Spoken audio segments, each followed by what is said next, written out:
Folks, we are officially in gaming overload with all of these major digital conferences happening this week. There is a ton of stuff to talk about on today's show, plus a big update on Street Fighter 6, as well as my upcoming Summer Bash Marathon event. All this and more in just a sec.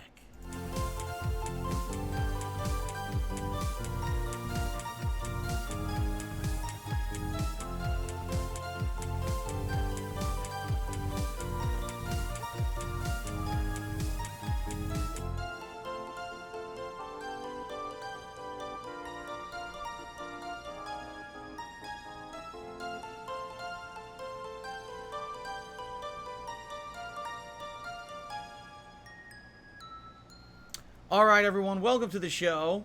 Happy Monday. And quick reminder that this is a very different streaming week for me this week because it's a 7-day streaming week. Normally, I have a 6-day streaming week, sometimes 5, but this week we're going extra long. And so there's 3 full days of gameplay coming up after having a weekend where basically they were half days. It's now 3 days, 2 streams each. And I'm excited for that, obviously, because we're going to make progress in the games we're playing. In fact, today we're going to do something that you guys have been waiting for ever since I started playing Street Fighter 6 about a week and a half ago, the World Tour mode. So that's going to be exciting. But also, man, there's so much going on, and we all were talking about how this was going to happen, that we were in a gaming lull, and then all of a sudden, we knew all these digital events were going to happen at once, which they have. Within the last 2 days, you've seen Xbox, Starfield, Ubisoft Forward. Later today is Capcom. And with all this going on, of course, ginormous amounts of information being tossed on the internet about new games, game release dates, and all of that stuff. Excuse me. And so, we have a lot to talk about on the show. Now, to be perfectly clear, I am not going to be talking about all this stuff in full today. Reason being, I'm basically waiting for all these digital events to happen, which should be by the end of today or maybe even tomorrow.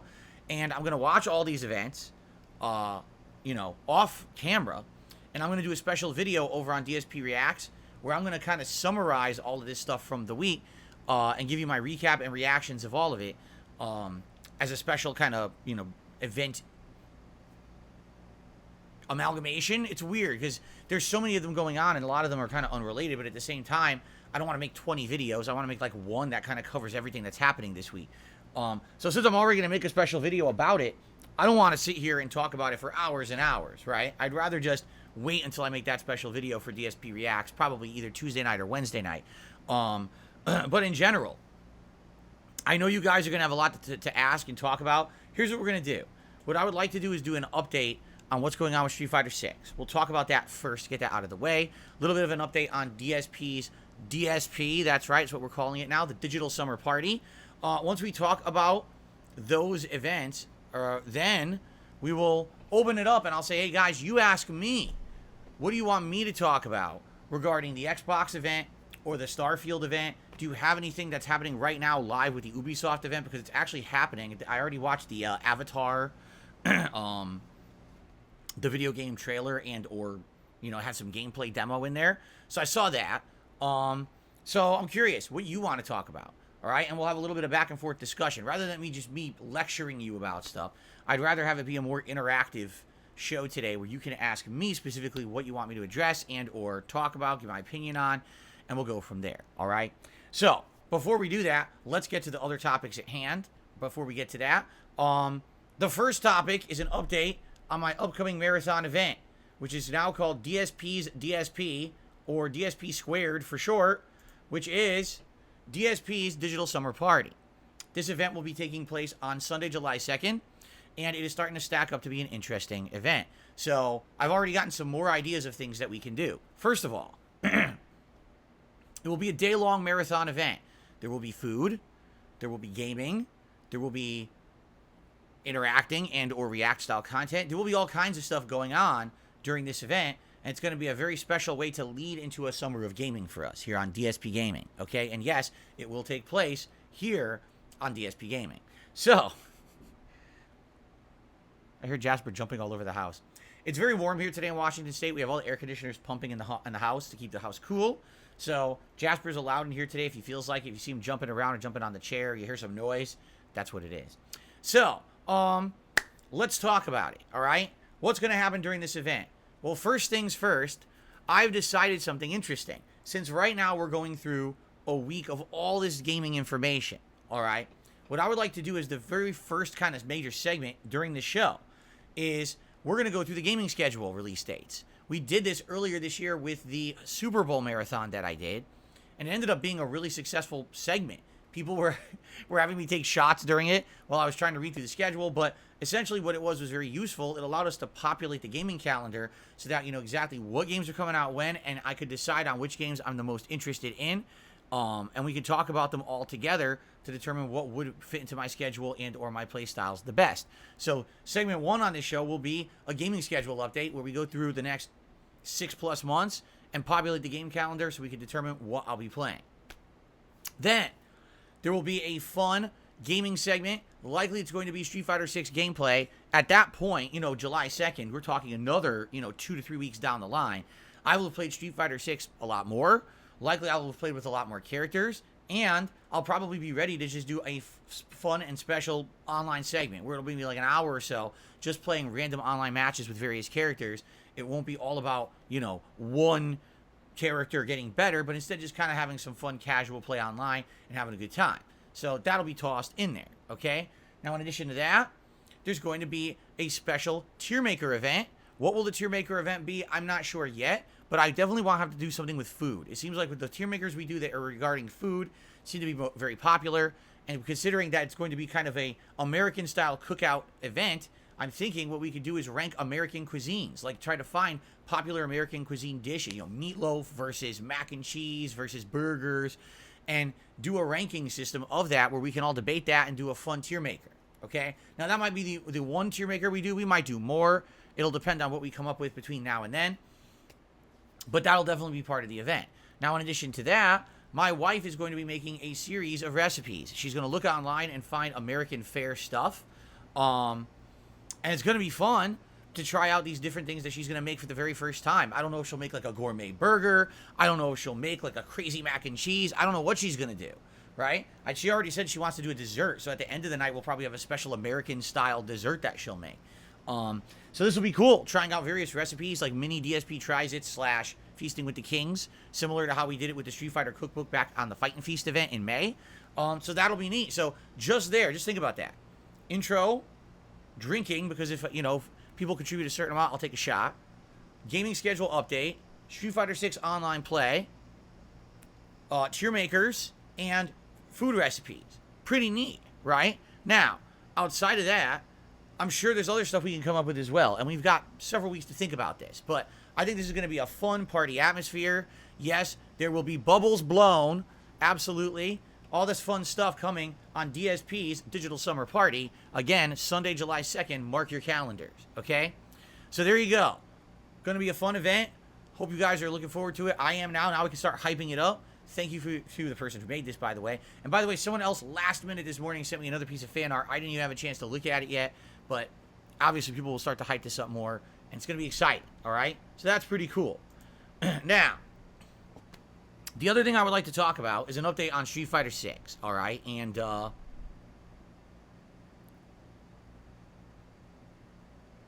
see here. I need to open up my Google Doc. What the hell is this? What the fuck is this? Why did it do this? I don't want this. Get this out of here. I wanted to open up the Google Doc and it opened up something different. Hold on. There it is. I don't know. That was weird. So, basically, my Street Fighter 6 progress continues, okay?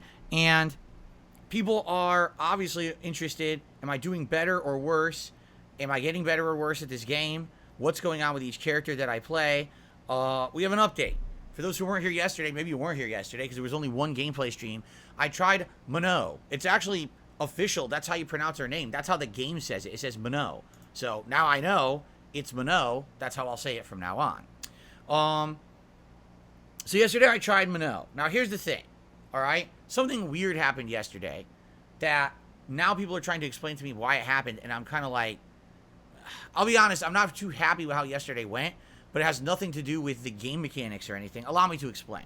So yesterday, I tried Minnow, all right? And we went into, as usual, guide mode, learned some basics of Minnow, the fundamentals, went into combo trials, learned a few basic combos, you know, basic things, setups, all right?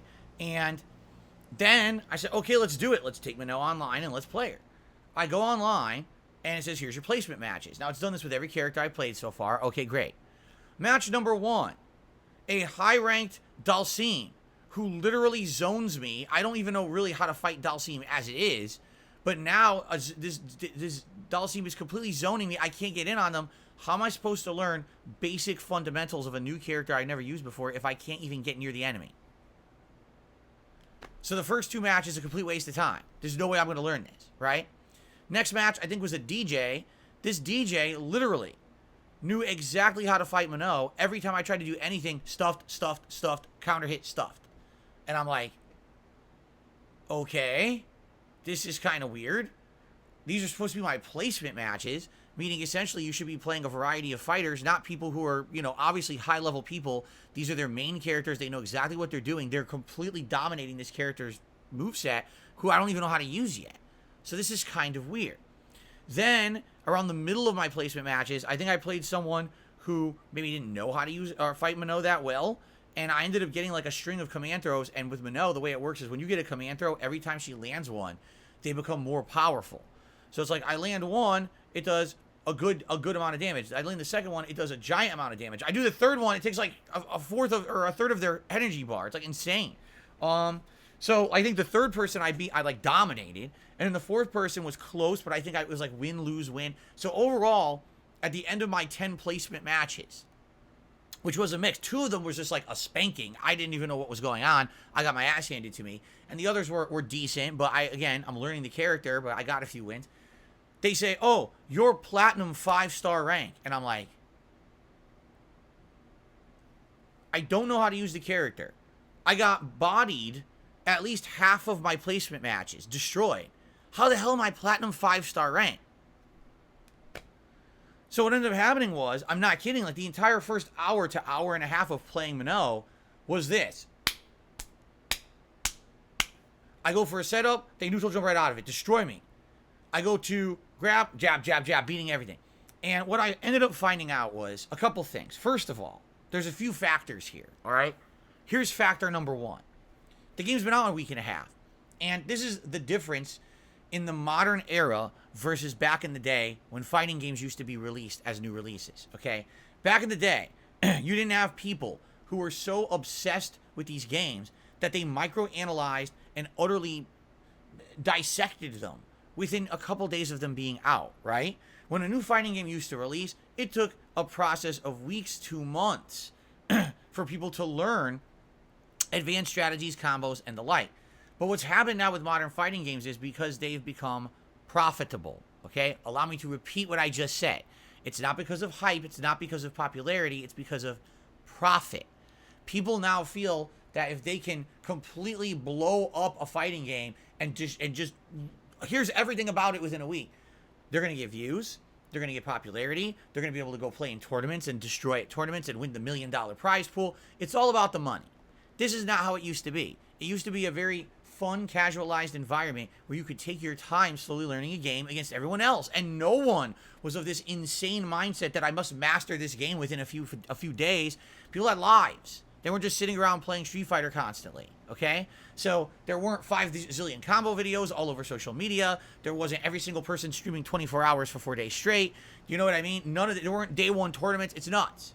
It's just crazy how things have changed from back in the day, how things were with fighting games. You know, with the level of stuff we're seeing in Street Fighter 6 only a week and a half in, it would have taken 6 months for them to figure that out back in the day at minimum. But this is the difference between now and then. Now, everything has become a competition. Everything has become, you must know everything right away. We must destroy these games right away, rip them apart. So within a week, everyone knows everything, okay? So it's hilarious to me. Oh, I'm just going to pick a character for the first time. Okay, here we go. So I get a couple hits in, I could do like maybe 20, 30% damage tops. If I make one mistake now against anyone in ranked, they punish my mistake for like a 60% damage combo. I want to repeat that. More than half of your life bar gone because you got hit once with every person you fight in ranked. This is not, oh, you know, a couple people.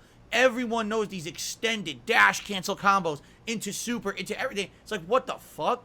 Like, did you seriously just sit here for a week, sit labbing till you mastered this combo, and now you do it every match? It's ridiculous. And some of the things I've seen already, I mean, it's like, this is master level stuff, and they're doing it within a week. Now, listen. Some people are going to say, well, then you're just not good enough. You're right. I have not been a competitive fighting game player for a very long time. This is very true. And being out of the loop, I don't have that ability to pick up on everything as fast as probably most other people.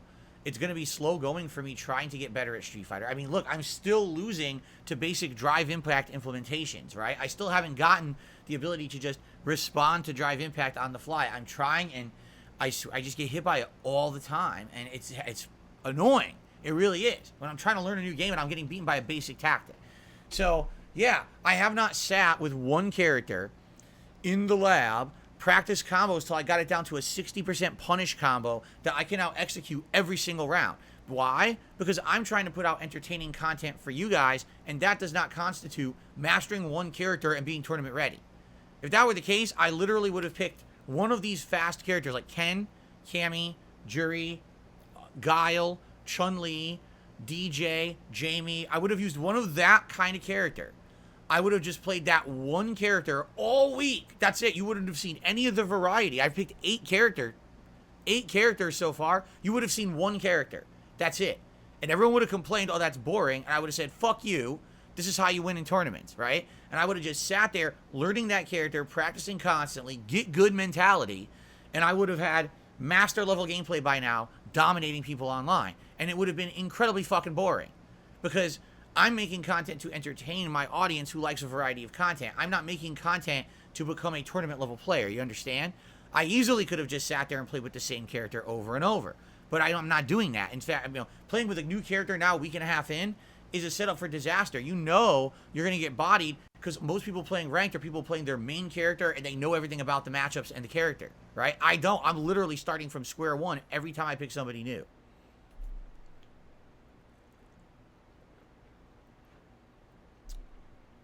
So, that's number one. I think me using a new character at this point, we're going to see me getting spanked a lot. Until I learned the basics of said characters, I don't know how I'm going to hang when I don't know even setups to get to a point where there's a neutral game that there's options for my character while everyone else knows how to beat everything. Like literally with Minot, here's how bad it was.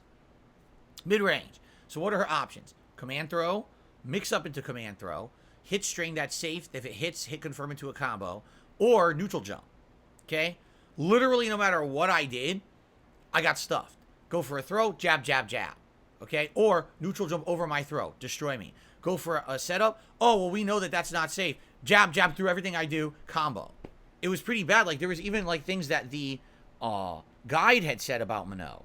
They were like, oh, do this, do medium punch, medium kick. It sucks them in. It leaves them in neutral. Now you have options. Completely false.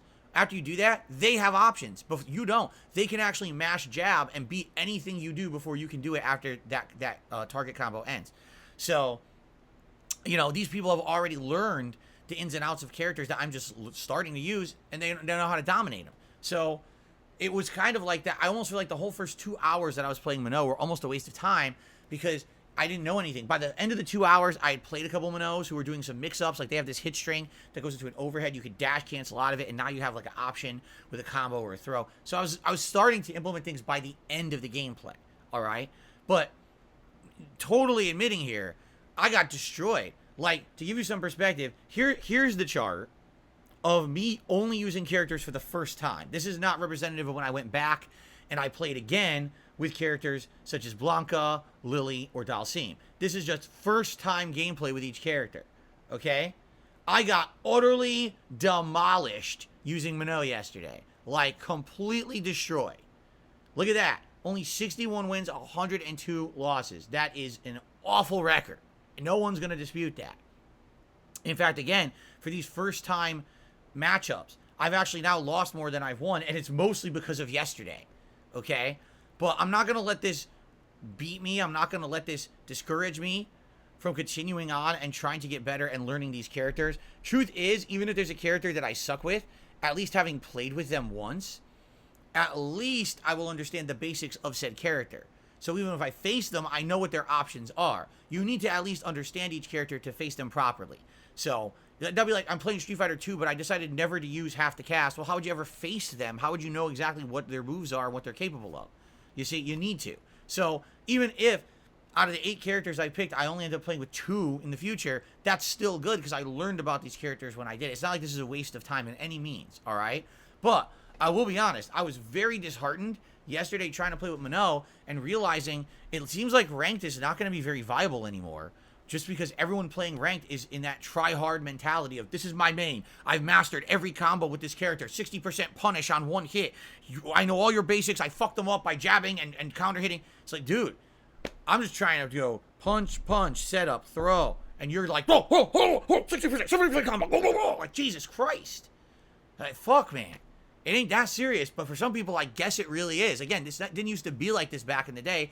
Even Street Fighter 4, yeah, there were people who played the shit out of Street Fighter 4, but they didn't know this stuff so quick. They just didn't. They didn't learn that fast. It was like you had months to fuck around with Street Fighter 4 and have fun and try to learn fundamentals and basics with each character before people were doing master level shit. This is just, it's out of control these days how much people have just ripped apart these games in a scientific way, a medical way, in order to try to get so good at them so fast. You know what I'm saying? So anyway, this is my initial runs. However, in the overall scheme of things, and this, I refer now to a Google Doc that Game Checker is now using. Here's how it really went. So with Minnow, they started me out Platinum 4-star ranking, which I never should have been. I should have probably been low Platinum or even Gold. There's no way I should have been in a high-level Platinum ranking. I had 23 match wins, 45 match losses. So I lost pretty much twice as much as I won yesterday. Only a 34% win ratio. And by the time I was done, I was in Platinum 3-star, okay? Overall, I'm still good. 317 wins, 276 losses. So remember I said this is the climb to 1,000 wins. This is going to be a big climb, and I'm curious, you know, at what point will I actually hit my 1,000th win in Street Fighter 6? Will be interesting to see. So that's where I am. I'm at 53% win-loss ratio. I'm still positive. All right, so that's a good thing. Obviously, that I'm still in the black or in the green. I'm not in the red when it comes to overall win-loss ratio. But obviously, yeah, yesterday was a big setback, right? Like, admittedly, I wanted to do better, and I feel like most of the time when I was playing yesterday, I didn't really learn anything. I would say by the end of the stream, I did learn some good stuff with Minnow that I will implement moving forward. But I definitely feel like, sadly, because of the way that now everyone is playing, it's going to be hard to ever do rank. So someone made a good suggestion yesterday. They said, here's what you should do. When you pick a new character now, still do their guides, still do their combo trials, but before you go to ranked, go to casual. Play matches for like an hour. At least get your bearings, right? Those matches, you're going to get a variety of players. Yes, you're going to get high-level tryhards. At the same time, you're going to get casualized players too. It's going to allow you to, at the very least, try out some things before you're in a ranked environment where everyone is using their main characters and just dominating, right? So I kind of think that makes sense. I think that what I should do moving forward is do that. Do casual first for a little bit, then jump into the ranked. It's funny because with all fighting games, I usually only play ranked. I almost never play casual play. This is the first fighting game where I've run into this problem only a week in, where it's impossible to play ranked at this point because of the way they've set up this game.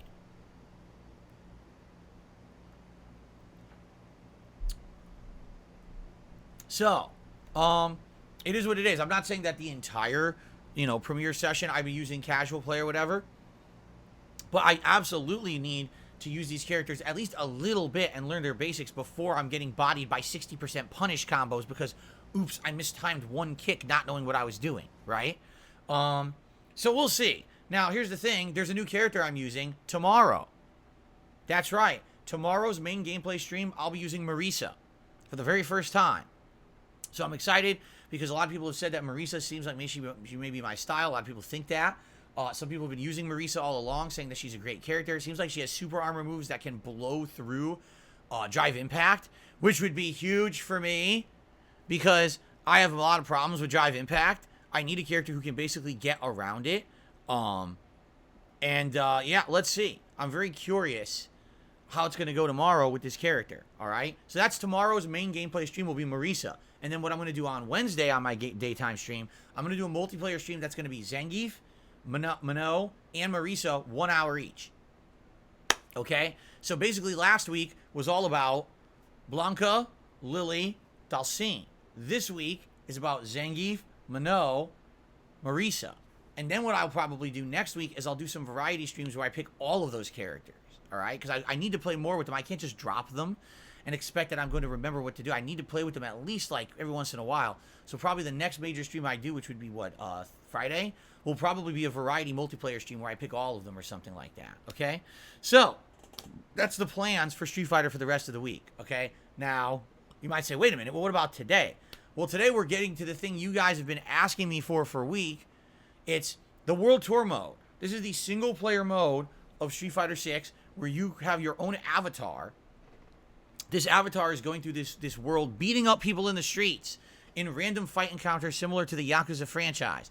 As you're fighting, you'll get experience points, you'll level up, you'll get all this kind of stuff going, and then your avatar will actually become more powerful over the course of the game as you encounter new Street Fighter characters and they become your teachers. It seems like a very interesting premise. It does. I haven't played it yet, though. I'm going to see what it is. Some people have been playing it and saying it's really fun. I'm really going to enjoy it. Others are like, nah, maybe it's more of a grind than anything else. Well, we're going to give it a shot today. Let's try World Tour mode. Let's see how it goes. I hope it's good. I hope it's entertaining. And you know what? Unlike all the other Street Fighter gameplay I've done up to now, this is going to be chill because it's against AI. It's not against humans online. I don't have to be like ultra focused on competitive play. It's going to be more, again, like playing Yakuza almost. I get the feeling there'll be ample opportunity for us to chat and enjoy each other's company and relax rather than me being so, oh my God, so competitive. And, you know, when I'm playing Street Fighter 6 online, I can't really talk to you guys at all. It's a rarity, and I get so into it. I just want to get to the next match, and a lot of the times I even have an issue doing the shout-outs and stuff because I'm so into it. I'm like, oh, adrenaline pump, next match. I'm so pumped. I want to keep going, right? Today should be more relaxed for sure. So I hope that you guys will join me today for the premiere of World Tour mode. Now, World Tour mode reportedly is 15 to 20 hours long. If you guys like this today and you tell me, hey, I like this, let's keep it in the rotation, we can do it at least once a week, maybe twice a week. We'll see. But if I do it today and it's like, meh, it's not that good, then maybe we'll do it occasionally every once in a while. Thing is, it does benefit to play this mode because you unlock not only achievement points, but you apparently unlock in-game currency and things by playing this mode. So we'll be able to use my earnings in World Tour to unlock features of the game, you see? So it does make sense to use World Tour mode for that purpose at least. Now, there's something else that happened today in Street Fighter 6. They're launching what they're calling their first Battle Pass. And there's a free one, and there's a premium one. And the way these are going to work, I believe that they're going to run a certain span of time. I think this Battle Pass runs from today through like July 2nd or something like that. And I guess what it's supposed to be is it's in-game unlocks based on your progress in the game as you play it, all right? Now, I haven't booted the game up yet, so I don't actually know what exactly it is that you can earn over time. I think that there's like avatar items for your created avatar, and I think it's supposed to be like a summer event, so there's like a Hawaiian shirt and shorts and stuff like that you can put on your avatar. But outside of that, I don't know what else is available. I also don't know if, I think there's a free version, but I think they were also saying there's a premium version. But what does the premium version cost? Is it real money? Is it in-game currency like those tickets? I don't know. We won't know till we boot today and we take a look together. It's the first battle pass that they're actually doing, so there's no precedent to say, oh, this is how it's going to work. We'll actually have to investigate that together as we boot the game and we're going to do the World Tour mode. We'll look at that too, okay?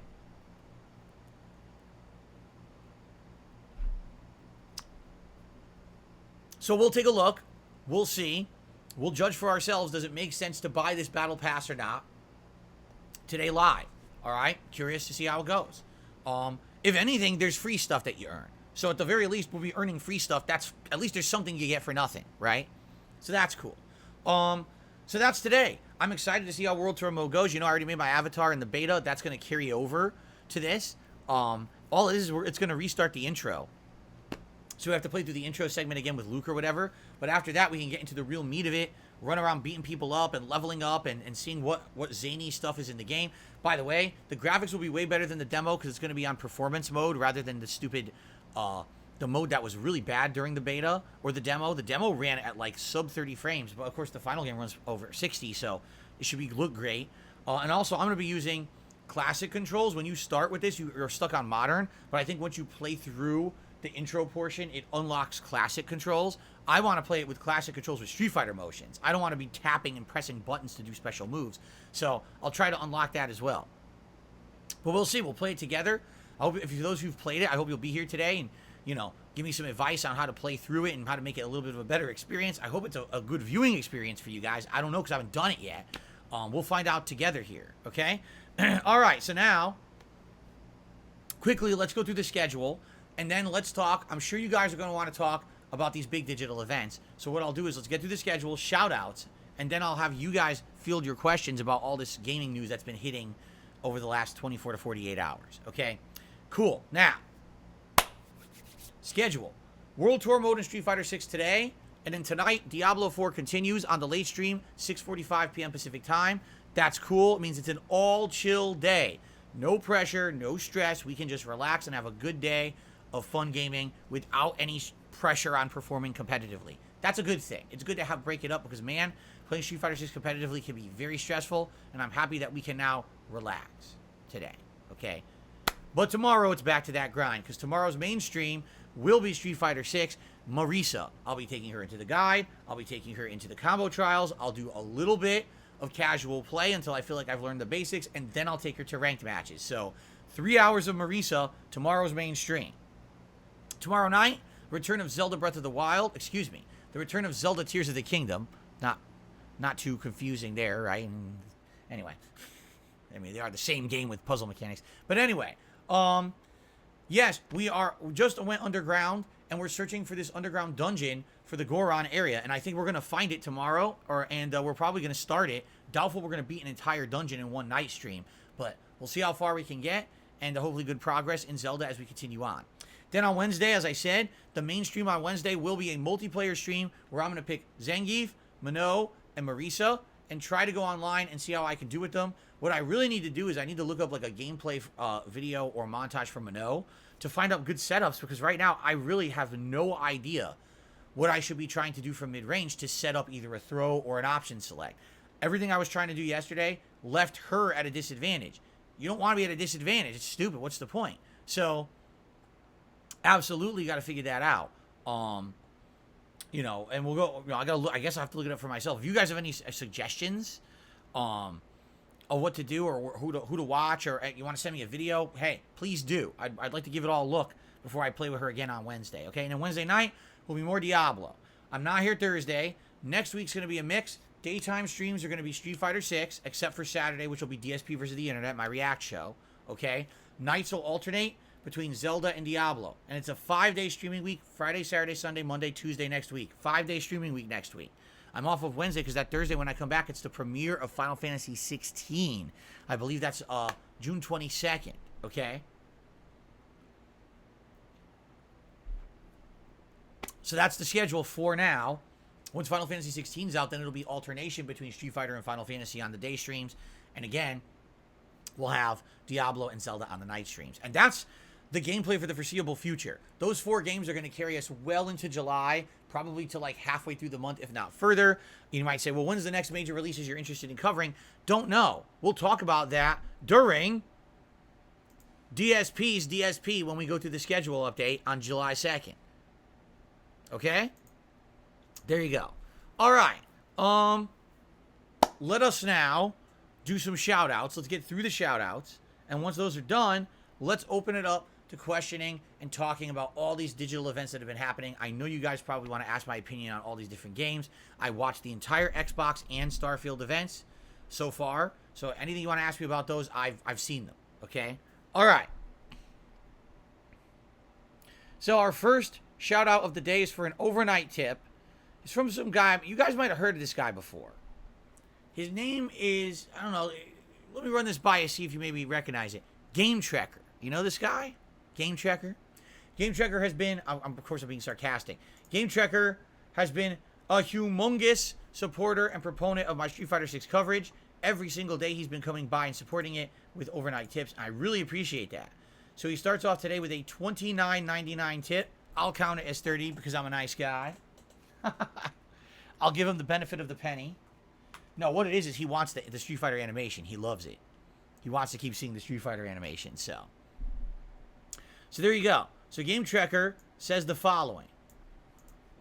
World Tour time. Literally the only footage I've seen of this was your own playthrough of the demo. I don't really have anything new to say about it, except for one thing. Make sure to turn message notifications back on. You turn them off when trying to eliminate trolling on your first stream, but the setting you change is for messages from characters in the game. It's an options game. I should just do this right now. He said it's options game overworld HUD settings message notice. All right, let me do this now, because if I don't, I won't do it, and the messages will be off. And he says, on a different note, I haven't had time to watch your Mano gameplay fully. I skimmed through, and I updated the Google Doc. FYI, the biggest factor why you keep being played so high is because you chose advanced matchmaking when you started playing ranked. I actually don't know if this setting can be changed, maybe lower to intermediate if it can be. I believe that there is an option to manually rank down, otherwise which would be helpful for Honda in particular if you want to go back to him. Yeah, I got screwed. It's kind of weird that they have an option at the beginning of you doing ranked, not explaining what the hell it is, nor you having any concept that it would completely throw your game for a loop moving forward when you're trying to learn the game. That's really weird that they did that. I'm going to be honest. Okay? You know, I like the game a lot. The online play is pristine, but that's a weird mechanic that's never been in a game before. Maybe a little explanation would be warranted, Capcom, before you throw me into the fire and you roast my nuts over the coals. You know what I mean? Right now, I got some singed testes after yesterday's stream, and I'm kind of wincing a little bit because of it. Okay? By the way, yeah, the new Fighting Pass event, there's a pop-up for it here under notices. We'll check that out later. So what did he say? He says you go to options, game, overworld HUD, settings, message notice on. Got it. There you go. I guess that's fine now. Not that I know what any of that means, but I guess we're good now. Okay, there. Thank you, Game Trekker, because you're absolutely right. I would have never known that, and I would have been like, why is half the game elements not working? Because I turned them off, right? Okay. So thank you, Game Trekker. Now, let's get the tips that have been received during this stream. We have a $10 tip here from Tarantula MS. Tarantula says, hey, Phil, what's going on, Tarantula? It's good to have you here. Welcome to the stream. I hope that you're having a good week so far, and I appreciate the contribution here. Thank you so much. Enjoy a nice smooch. Yes, Felix the Maid, I'm well aware when Final Fantasy 16 comes out. I literally just said the date a few minutes ago. Thanks, though. Continuing on. I received, let's see here. Let's see.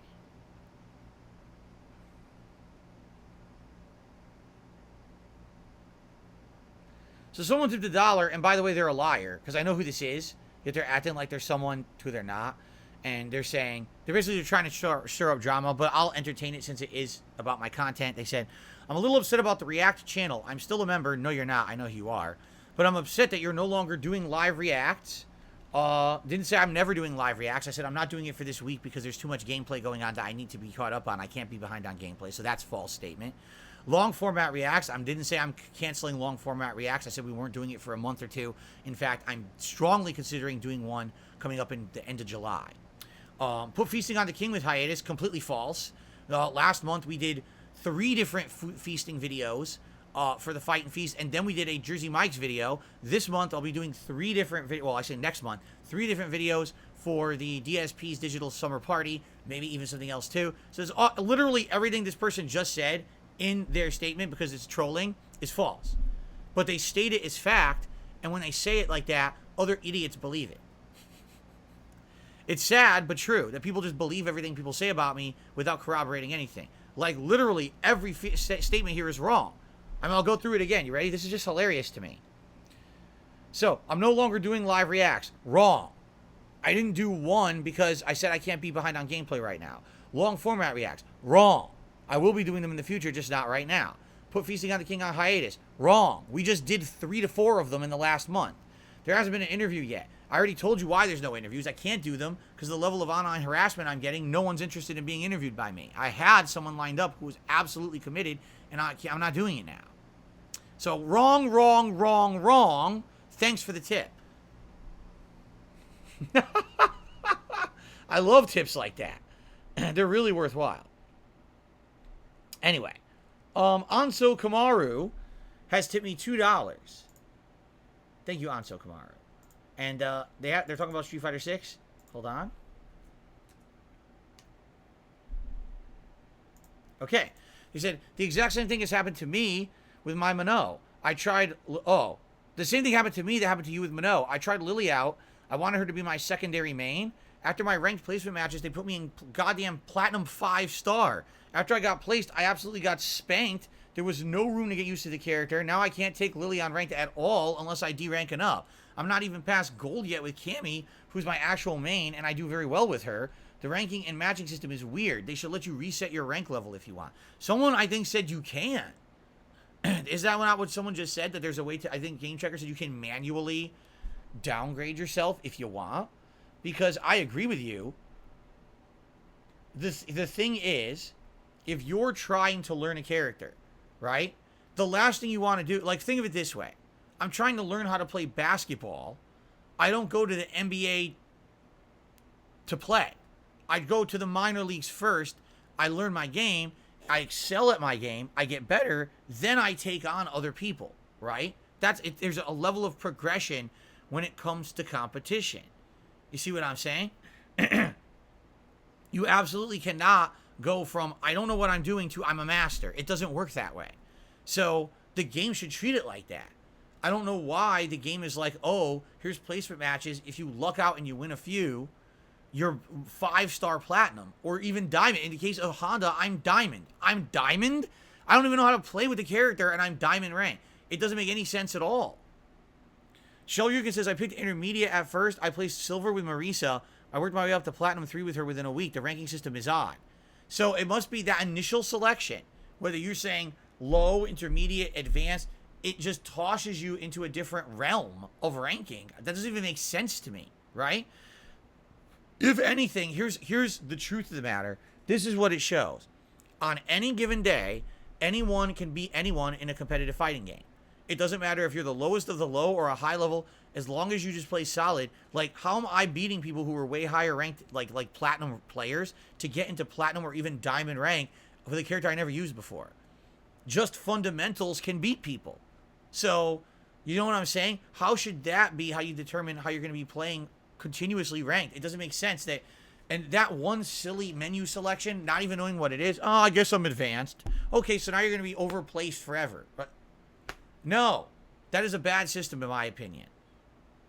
Big Papa Phil says, if you had chosen intermediate, you get placed in the platinum diamond. If you win your placement matches, if you lose, you go to bronze silver. What if I did half and half, right? You see? And the other thing is, you got to understand something here. I'm playing variety. I've only done one session with certain characters. Only one. The only ones that I've played more than one with are Dalsim, Lily, and Blanca. The vast majority of people who are playing Street Fighter 6 have focused on only a couple characters and played the shit out of them, right? So that's just very different. You know what I mean? Like, it's different than what I'm doing. I'm trying to present to you the variety of the game, so at least when I play it, I know the knowledge of each character, and at least you've seen a little bit of each character in action. Then I can focus in and say, okay, now that I've played all the characters, I know that these are the ones that I like the most, and these are the ones that I want to continue to play with, right? But we're not even close. I've only played with, 8 characters out of the 18? you know, we're getting there slowly, but it's going to be a slow climb of playing with all these characters. So it could potentially be another 2 to 3 weeks before I actually play through everyone, and then I start to hone in on these are the characters I like the most and I want to keep in my repertoire. Like right now, I would say Blanca to some extent, but I feel like I'm maybe hitting a wall with Blanca. We'll see. Dalsim, Lily, and probably Zangief are the ones that I'm going to want to play with more moving forward. All right? But there's no way to really tell until we play more. So, anyway, thank you for those tip shout-outs, guys. On the YouTube side of things, we've got Ferndog, who re-upped their membership for 5 months and said, yeehaw. Thank you, Ferndog. We got Fire7672, who re-upped their membership for 17 months. Thank you there. And we've got Abdullah, who has also done a 9-month re-upping of their membership. Thank you, Abdullah. I appreciate that. All right, so there you have it. That is what we've got so far. All right, guys? So thank you, everyone who's been supporting so far. Now what I would say is, let's do things a little differently. I would like to open up this podcast to interaction with the audience. You guys tag me in the chat, and you ask me about Xbox presentation or Starfield. If there's something about the Ubisoft Forward, I only saw the Avatar portion. I didn't see anything else so far. That was happening as I was eating breakfast. So let me know, okay? But tag me and let's see what you guys want to talk about. Happy Monday, Mango. All right, first question out of the gate. All right. First question out of the gate from Abdullah. Starfield, 30 frames per second opinion. I knew this was coming.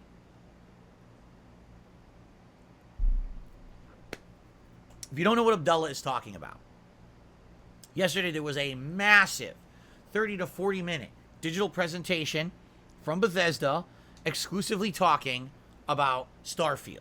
It was like a giant expose about this game. It talked about the characters, the world, the combat, the leveling system, the shipbuilding, the crew building, the sim elements, the action elements, the space exploration, the space combat, taking over ships in space. It talked about everything, okay? But the one thing they didn't talk about was the frame rate, because the entire presentation seemed to be running at 30 frames per second or lower. Whenever they went into combat, the frame rate visibly dipped when they were playing this game for their big blowout expose. And the question during this, when everyone's watching it, is, if this is supposed to be the flagship game for Bethesda, if this is the big new IP, why is the presentation running at 30 frames per second or lower? Right? Like, what is up with that? So, they were interviewing Todd Howard, the head guy at Bethesda, yesterday, and he had this to say in an interview. I'm going to paraphrase, okay?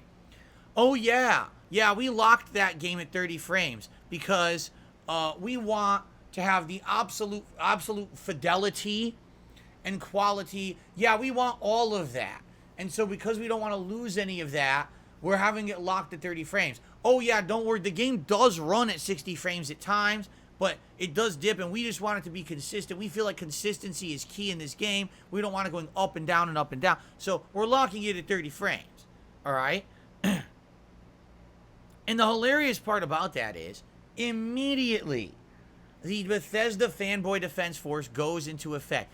They come out of the woodwork. Oh, it's because the world is so big and there's so many elements in it. And because, did you see the sandwich hoarder scene? So there's a scene where there's a woman who says, I like to go to spaceships that I've taken over and I steal the sandwiches off the ship and I bring them to my ship and I have a pile of sandwiches in my storeroom as like a symbol of my conquests of enemy ships. I just pile sandwiches on top. And the hilarious part is they're saying, oh, see, because this game is tracking each innocuous, meaningless item, and you can keep those sandwiches in there, they don't disappear. That's why the game has to run at 30 frames. Because if it ran at 60 frames, it couldn't handle that.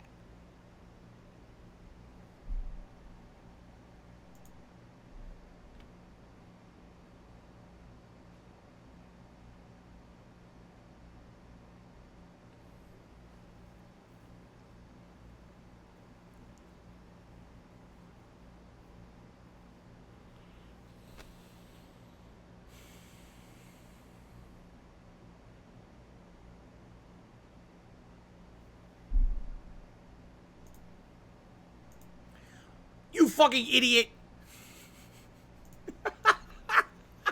Unbelievable. The shit that they're saying to defend this game. All right? Now listen. Out of all the things I saw, I thought that there was a lot of good stuff that they presented about Starfield. All right? I'm going to be, when I do my full video about this on DSP Reacts, I'll go into a lot more detail. All right? I do feel like there was a lot of positive things that look good about the game. All right? The worst thing about it is 30 frames. Because it didn't run at 30 frames. It ran sub 30 frames in combat. What this tells me is that they pumped an incredible amount of stuff into the game and never bothered to figure out if their graphical engine could handle it. And it can't.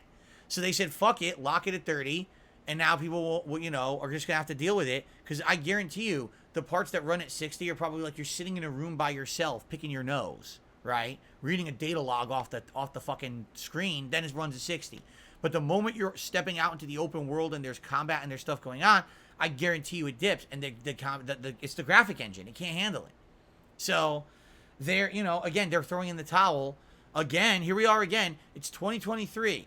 We've got these current gen consoles that we know are capable of amazing, smooth 60 frames gameplay because we've got tons of games that run at that. But some of these big AAA game devs can't be bothered. We can't be bothered to have our big AAA game run at the frame rate everyone wants as the standard. Well, then I can't be bothered to say that your game is going to be good because I don't know. I really don't. I'll be honest. Yeah, if I was going to pay for this game, $70, I'd be pretty fucking pissed if I was paying $70 for Starfield and you were telling me it's going to run at 25 frames per second or 20 frames per second during combat. I'd be like, you're out of your goddamn mind. There's no fucking way I'm going to buy that. But here's the thing. It's a Game Pass game. So, because it's a Game Pass game and no one's actually going to buy the goddamn thing, we're all just going to use Game Pass, you know. Now, you're like, well, I guess it's a pass, right? Well, I don't know. You know me. If I play this game and it bothers me that the frame rate is chugging, I'm going to be honest about it. And I don't care how many morons on the internet make viral memes about me being critical about the game. I'm going to voice my fair and educated opinion on it. No, a AAA game from Bethesda in 2023 should not be running at sub 30 frames per second at any fucking time at all. There is no excuse for it. If it can't handle it, then downgrade the game. Maybe you went too far. Maybe you went too extensive. Maybe you delved too deep into the realm of something that you can't handle. Then fucking downgrade the game so it runs at fucking smooth frame rate.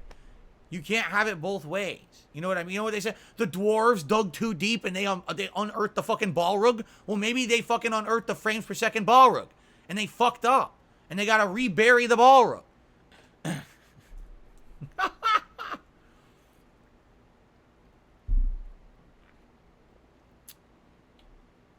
Anyway.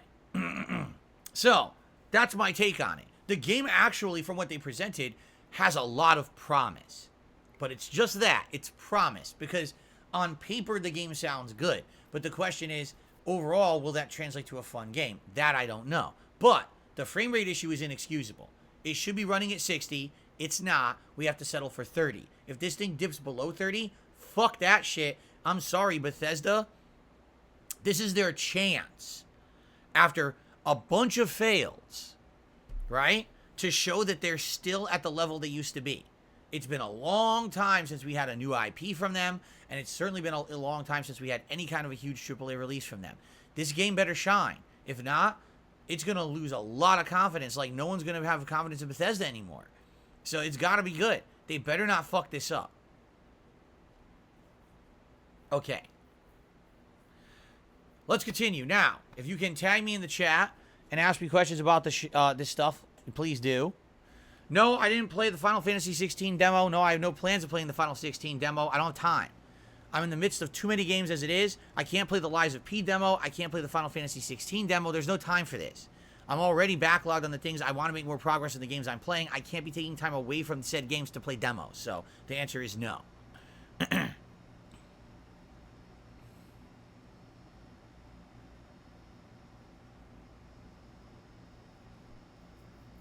Easy Mode said, I will gladly play a 30 frames per second game if the game is fun. Listen, I agree with you. If this game is stellar and has tons of fun elements to it, great story, You know, so much stuff. It's immersive, right? It feels unique and interesting. That's another key thing. It feels unique and interesting. I don't want Starfield to feel like I'm playing Fallout again, but in space. I want it to be something unique and interesting that stands apart as its own intellectual property. Do you understand?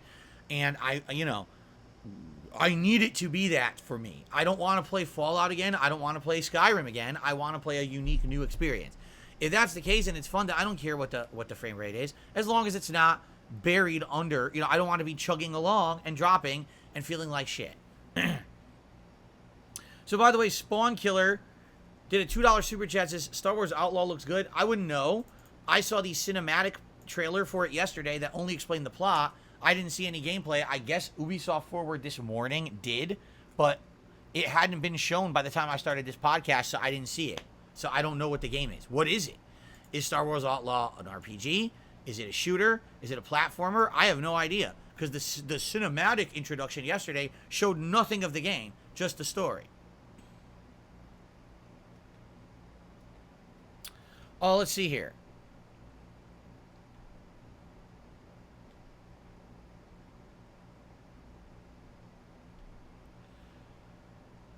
You hope it's a shooter like an N64 game? I don't think that's going to be true. That's going to be the case, but...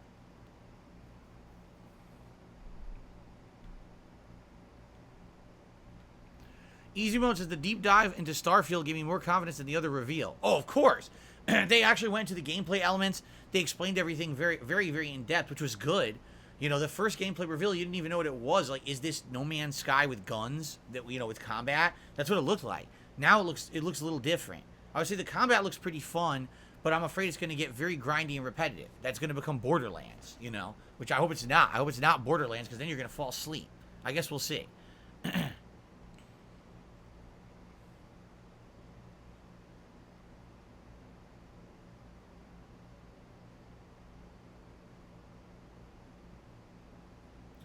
I says, how do you think the 1,000 planets will look?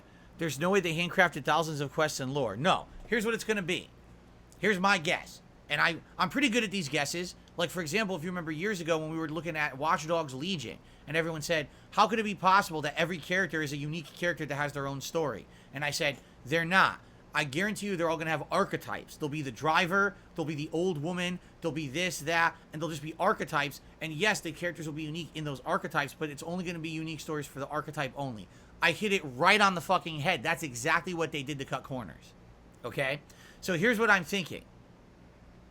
Let's say they claim there's 1,000 planets. First of all, that's false. There's probably going to be a bunch of major planets, and then there's going to be moons or asteroids. But they're still going to count those as planets, even though they're not. As long as it's something that's landable and interactable, they say it's a planet. Doesn't mean it's a planet, but they're going to call it a planet anyway.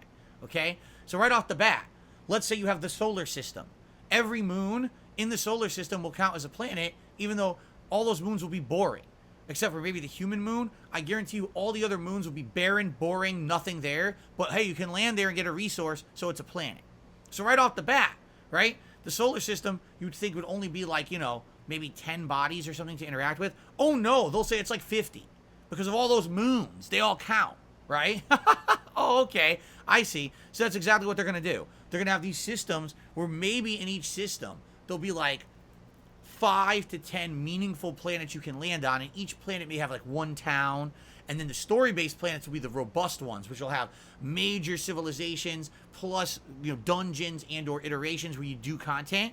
But I guarantee you that each planet maybe have one thing to do on each, and then all those other things out there will just be for mining and or resources. There's absolutely no fucking way that there's 1,000 unique planets with things to do on them. That's nuts and ridiculous, and it's not even realistic, but it's their fault for saying it the way that they did, right? They just shouldn't say planets. They're not planets. They should say bodies. Like, you can land 1,000 places in the game, but by the way, probably only maybe 100, if that, will have anything meaningful on them. That would be an accurate representation of what the game would be, but they're not going to say that because they want it to sound better than it is.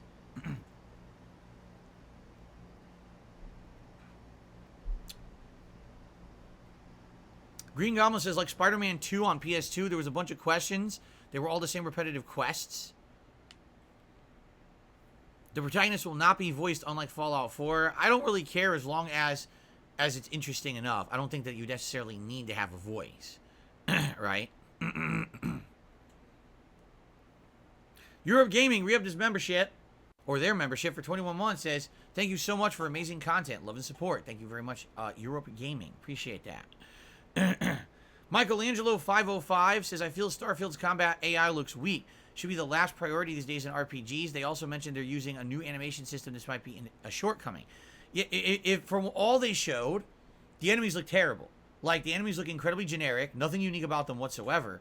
And they look like they just stand around. Right? Like, everything they showed of the combat, oh, well, I like to use my jetpack and fly above the enemies and throw mines down and blow them up. Okay, why are the enemies just fucking standing there? Right? Oh, I like to run in with my fists. Okay, why is the enemy just standing there while you punch it? Hopefully that's not the case. Hopefully you're not like the $6 million man and you're super fast and you're running through and you're the only one with all these abilities and everyone else is just a fucking dummy that you shoot or kill instantly. I hope not. The other thing, and I'm going to be abundantly clear about this one. When you're in space, all right, what's the one interesting thing about the possibility in outer space that's interesting that you think you'd want to be in this game? Okay? Aliens. Alien races. Other intelligent life that you find yourself opposed fighting. So far, all they've shown are animals, like wild animal creatures. They haven't shown any intelligent life to fight against. It's all humans in space. I think that's going to end up being fucking boring. Because, again, it's going to be like Fallout. Like, you're in fucking space. There absolutely better be aliens in this fucking game. If not, I think you missed the mark. You know what I'm saying? It like made me scratch my head like, how are there no fucking aliens? Anyway. Swaggins, oh, this is funny. Swaggins says, people with $5,000 PCs will be laughing at us because they're going to play Starfield at 120 frames per second while console players are stuck at 30. What would you say to them? I would say, good luck. You'll need it with the track record that we have seen with launch PC games in the last couple of years. I'd be very excited to see if you're going to get good performance or not, or if this game's going to be another fucking mess at launch. That's all I'm going to say. Grim Ripper did a $2 super chat. Says, when I saw Starfield, it looked like No Man's Sky. I'll tell you this, absolutely. The planet exploration looks like No Man's Sky. But I think the reason is No Man's Sky actually kind of was trying to hit this first and just couldn't do it. Like, No Man's Sky was ambitious. No Man's Sky wanted to make Starfield, but it was made by an indie dev team. As we saw, you know, when I did the big Internet Historian React 2 months ago, and it went through the history of No Man's Sky and all of that, and it showed that Sean Murray was someone who was ambitious but just didn't have the means to do what he wanted to do. I think they wanted to make this game. They just couldn't do it. You needed a ginormous, storied, experienced, well-funded studio like Bethesda to actually pull off the game. Right? So that's the way I see it. Is that's why it looks like that, because this is the culmination of the idea of what No Man's Sky wanted to do. Now you might say, well, isn't it lame that they're not doing something original? Yes. I said that last year when they first showed the original Starfield presentation. I said, why did they just take No Man's Sky and combine it with Fallout? Because that's literally what the game is. It's all the elements in No Man's Sky they couldn't pull off combined with the Fallout engine. And I got shat on. Oh, you're just being a hater. I was like, no, that's literally what the game is. Are you not seeing that? It's just you're taped two franchises together to try to make a better game. Now, again, it could work. It absolutely, positively could work. But I don't know if it will or not. I'm going to reserve my judgment until I actually play the game. Will it be fun or not? I don't know.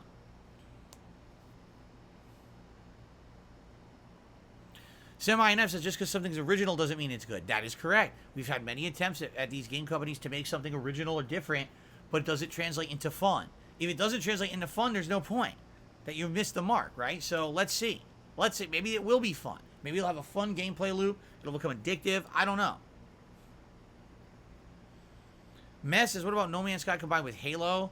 I'm not reading. Halo is just a first-person shooter. It doesn't have any RPG elements or anything. This game is definitely Fallout. You can tell just by watching it. They took Fallout 4 and they combined it with No Man's Sky. CD says, I feel like the last good Bethesda game was Skyrim. What do you say to that? Well, if you got to look at the games they pumped out. So there was Skyrim in 2011, right?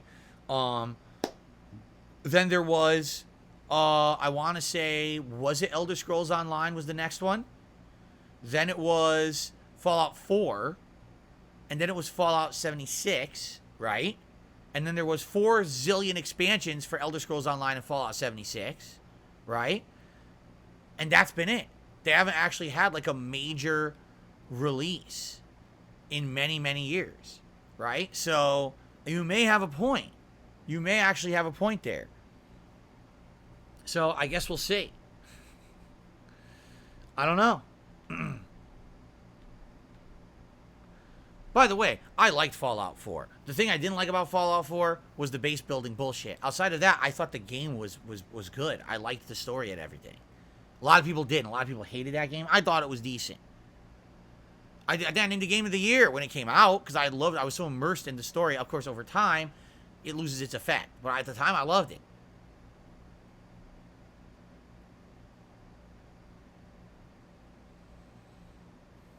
Swaggin says, thoughts on Spider-Man 2 not featuring Eddie Brock as Venom? I don't care. Venom has been many different people in the Marvel Comics over the years. It doesn't have to be Eddie Brock. It could be anyone at this point. It's just the symbiote overcoming someone and controlling them, so. Bama did a super chat saying, Pimp My Ride for the PS2 is the greatest game of all time. Well, there you go. We got it right from the horse's mouth. Now we know the greatest game ever made. I received a tip here.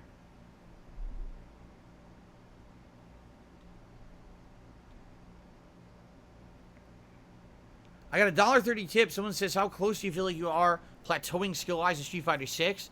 I feel like you're having trouble adapting to higher skill lobbies. You're playing a game like it's super turbo. I feel like you're beating your head against the wall. No, my problem is I'm not playing the same characters. That's the problem. If I just sat here and I played with 2-3 characters and I was just focused on that, I'd be getting better, incrementally better, because that's how you play a fighting game competitively. Is you pick the same handful of characters and you throw them against different scenarios. You learn matchups, and then you learn to read. You learn how to react. If I'm playing a new character so often, which I have, I've already used 8 different characters in a week, and now tomorrow I'm doing number 9. You don't have time to sit down and get that knowledge you need to do better. I will tell you this. These people I'm playing in ranked, they're playing 1 or 2 characters. There is no way these people have been playing 8, 9 characters in a week, and they're doing 60% dash cancel combos and shit. It's just not happening. This is some characters they've been practicing with like crazy. That's why they're able to pull that shit off. I'm not playing this game like most people because I'm not playing it to be competitive. I'm playing it to be entertaining, to show you guys the variety of stuff in the game. It's a very big difference, you understand? So that's the thing. If I just sat here and played 1 character, you guys would be bored. You'd be like, oh, he's playing the same character again. It's the same thing every stream, right? If you haven't noticed, the one thing people have not said about Street Fighter 6 is it's not boring. Why? Because I am striving to do variety content for you in the game. So that's the difference here, okay? But no, I haven't plateaued yet. I would say if I keep playing this game, and let's say I find 3 or 4 characters I really like, and I focus in on those over the course of like a month, we'll see. Will I plateau? Will I not? It's very good case I will at some point. That usually does happen with these fighting games, that eventually I plateau. But I feel like I'm not even close to hitting any kind of potential yet. I'm not even really focused on one play style yet, because I'm all over the place with this game, you see? I received a $2 tip from CM Fool. He says, in the Starfield world, people no longer that intelligent aliens exist. Only the organization constellations believe they do exist. So what you're saying is, in the plot of the game, humans don't believe intelligent aliens exist, only like wildlife. And Constellation, that's the plot of the game, is that this is the organization that does believe that they do exist, and that's part of the plot. Okay, fair enough. You know what? If that's part of the plot, then that could work. Because then maybe eventually you are working towards seeing signs of intelligent alien life. Maybe that's part of the plot. Maybe you do run into them. Maybe you don't. Maybe it's an ongoing air of mystery. Fair enough. That could work. That could work. I didn't know that about the plot because I really spoiled myself. Good afternoon, Team Terrahawk. How's it going? CD says, would you say overall fighting games are your overall favorite genre? I'm asking because you played at a competitive level. You know, I like a lot of different I like a lot of different genres. JRPGs or more traditional style RPGs, I grew up playing them, and I still love them to this day. I'm going back, like playing Final Fantasy 5, Final Fantasy 7. These have been awesome playthroughs for me. You know what's coming out soon that no one's talking about? The Suikoden collection. Suikoden 1 and 2, remastered, better graphics, better music. Dude, I can't wait for that. I want to play that with you guys so badly. But for some reason, no one seems to be talking about it, and we have no release date for it yet. It's supposed to come out this year. It's like, when the fuck is it coming out? I can't wait for that. But that's what I mean. Like, those games mean a lot to me. I really feel like a good story is worthwhile and can be the driving force of a game. Even if the combat's turn-based and not so exciting, I still feel like that could really be the groundwork, the foundation of an amazing gameplay experience. Fighting games aren't really about story. They're all about competition, right? But, yeah, fighting games are good. I would say, definitely in my youth, the 90s, fighting games were a bigger part of my life. In the 2000s, you know, since I became a YouTuber, fighting games definitely got downgraded for me. You know, I like them, but I'm not hyper-focused on getting good at them and playing the shit out of them or anything. So, you know, I love fighting games, but I'm not going to sit here and say, oh, yeah, they're my favorite genre. No, honestly, they're not anymore. At one point, they might have been, but now I think I've branched out and I like other games, too. What is the best Sega CD full motion video game? Asked Lanuli. So when you ask that question, you just have to ask what's the best of the worst. First of all, it should be officially made clear here, those games were not made for Sega CD. There was going to be a big CD-based console in the late 80s, and all those games, those Tom Zito games and shit, were made for a different console that never saw the light of day. The console got canceled, okay? So all these games sat on the shelf for like 3-4 years, and then when Sega CD came out, they bought the entire catalog of games and just ported it to the Sega CD, which is why they're all shit. They're all this low-grade shit. Man, you know, like Sewer Shark is just trash. The one that's the fucking gun one, I think it's called like Outlaws, that's trash. It has to be one of the ones that has campy value, like Scottie Pippen's Slam City, or Double Switch, or Night Trap. Like anything that has like this comedic campy ass value, those have got to be the best one. Fucking Corpse Killer, that shit's hilarious too. One of those for sure. But I can't put my finger on the best. They're all bad. Bomba did another super chat, says, hey, whatever happened to Beyond Good and Evil 2? Rest in peace. So I'm assuming what you're saying is on Ubisoft Forward today, which I didn't see yet. There's still no Beyond Good and Evil 2, huh? Nah, that project's dead. That project is dead. There's no way. There's absolutely no way it's getting made at this point. There's no way. They're not going to sink effort into that. That thing is deader than dead. We never even saw a piece of gameplay from that game. Lady Charisma, we did not talk about that. She said, what do you think about Metaphor Fantasio? I'm a fan of Persona-styled RPGs. I can't wait to check it out.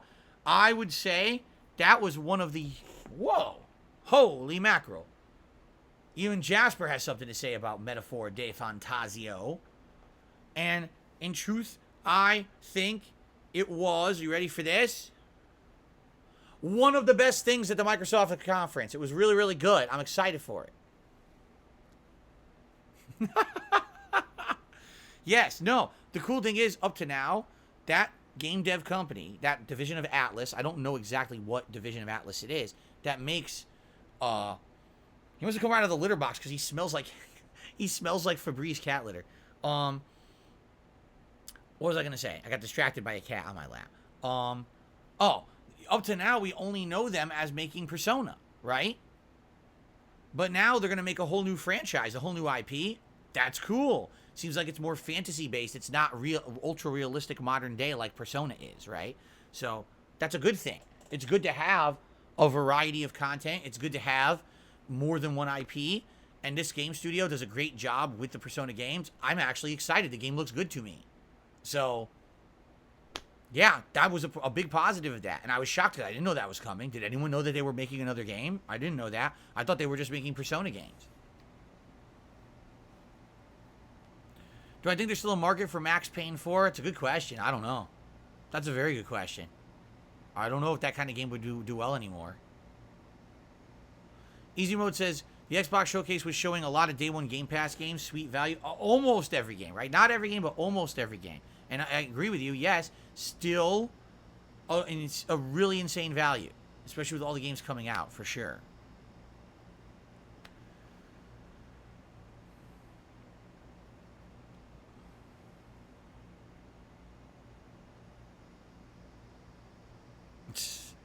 Apparently, Persona 3 Reload and Persona 5 Tactics were leaked. Yeah, but they were going to present them anyway. It wasn't like they weren't going to present them tomorrow or yesterday. Excuse me. They were. It's just that the listings for them went online early somewhere, so they were leaked. See, here's an interesting question that I have with this Persona 3 remake. That what are they calling it? Persona 3 Reloaded? Is that what it's called? Here's my question.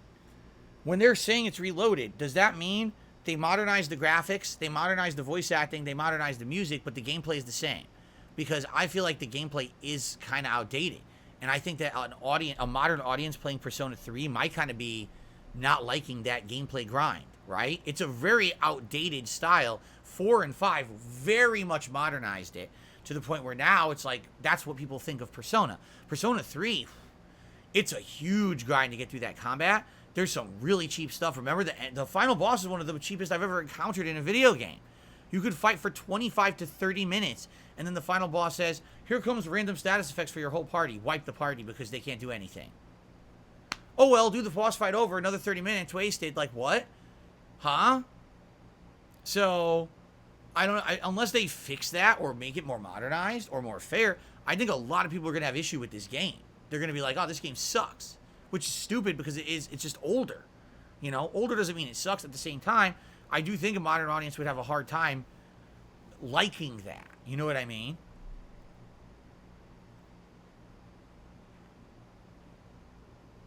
Yes, it seems like Like a Dragon Infinite Wealth, which is also Like a Dragon 8, for those who don't know, because they didn't make that clear. But what they showed, you know, Like a Dragon 8 or whatever, is... Or, excuse me, Like a Dragon Infinite Wealth is Like a Dragon 8, if you didn't know. It is, that's what they showed, so. Why are there no playlists on my channel? There are playlists all over my channel. It's that YouTube changed something and now they look different. Like, if you go to the playlist tab, all my playlists are there. You just gotta click on created playlists, and then boom, all my playlists show up. But I think they took away the search functionality. They have sort by, in which you can look at date added or last video added, and that's it. Like, they removed the search functionality for playlists on anyone's page. So now to find playlists, you have to search in the general YouTube search, which is terrible. I tell you right now, that's going to be a nightmare trying to find anything on there. You're going to have to search for, like, DSPGaming, Diablo 3 playthrough playlist, and hope that it comes up. Because you used to be able to do searching on each person's page, and they removed it for some reason. But my playlists are still very much there. They're not removed on my main channel page. I always have all the latest playlists featured on my main channel page. So, for example, right now, you got the Fight and Feast from last month. You've got the Return to Elden Ring playthrough, the Tears of the Kingdom playthrough, Diablo 4, Street Fighter 6, and now Street Fighter 6 World Tour, which we're continuing on from that demo gameplay that I had done about a month ago. So, they're there. They're just not in the same visible format because YouTube's stupid. Carlton Jr. says, I think Starfield upped its stock during the showcase. Avowed lost stock. I'm still going to wait to see how Avowed is, though, considering instead of writing it off. Swang says, do I have high hopes for the new Fable? They didn't show anything. Here's my take. If all you have to show for your game is some kind of a cinematic trailer that does not showcase what the game is, you didn't show off your game at all. Just saying you're making a game means nothing. Like, watching that Fable cinematic intro doesn't explain the game at all. You don't know what the game's going to play like. All you know is it's Jack and the Beanstalk, but a unique take on it is going to be part of the game. That's all you know. So outside of that, you're like, what the fuck is this? Where's the gameplay? How does it play? What's it going to be? Oh, we're not going to bother telling you now. Well, then fuck you. Then you shouldn't have even shown up. You should have just stayed home and not even put that in the showcase. You're wasting my time.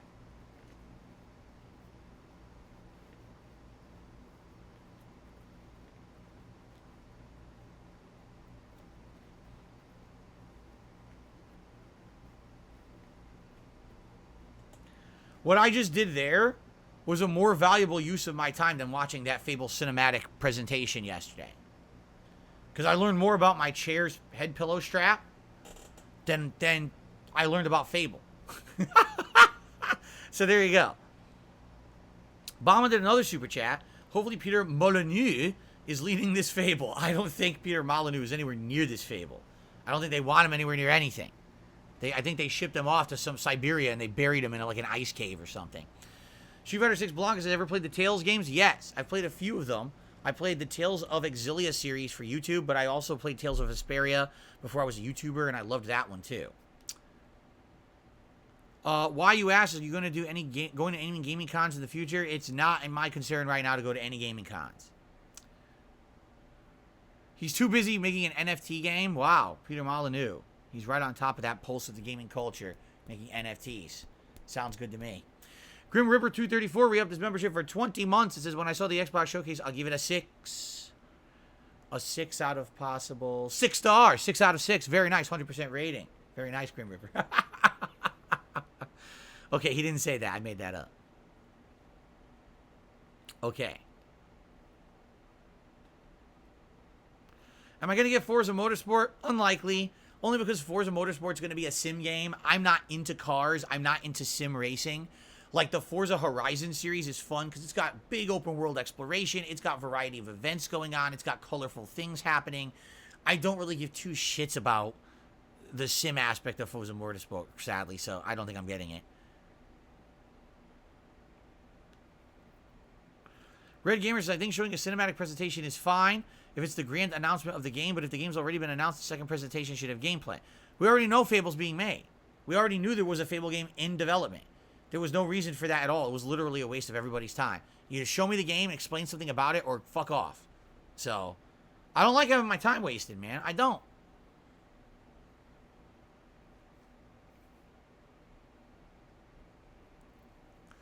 No, I'm not doing any demos. I'm not doing Lies of P. I'm not doing the Final Fantasy 16 demo. I have no time for demos. We're playing the games I'm playing right now that are major releases. That's what we got to focus on right now. Like I said, any other year, there never would have been this many hot new releases in a short period of time in June. This never happens. It's unprecedented that we have this many right now in June when all the game announcements are happening. Typically, it's slow, and that way, if new games come out or demos come out, you have time to just play them. This is the polar opposite of what usually happens in a year, where almost nothing happened the first 3-4 months, and now everything's happening in June. It's very bizarre, but I'm trying to tackle it as best I can. I can't be taking time away of entire streams to do demos when I'm in the middle of other games.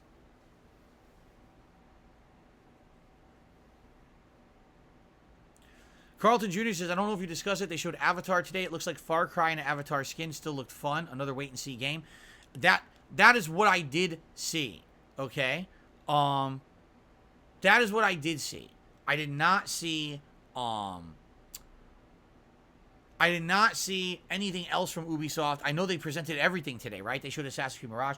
When I was having breakfast, I just happened to open it up, and there it was, like the 2-3 minute presentation or trailer for the Avatar game. So I hit play and I watched it. You're right. It looks like it's kind of like first-person shooter, almost Far Cry, but with a lot more guns, I guess. But you're one of the Na'vi, and you're fighting against all the humans or whatever. It looks interesting. The premise looks interesting. I wasn't expecting that. I thought it was going to be some kind of a third-person action game, but it's actually a first-person, combat game. It could be good. It has potential. I was not, disappointed by what I saw. I was intrigued, and it comes out in December, so I'll have to look, I'll have to look into it more, obviously. Excuse me.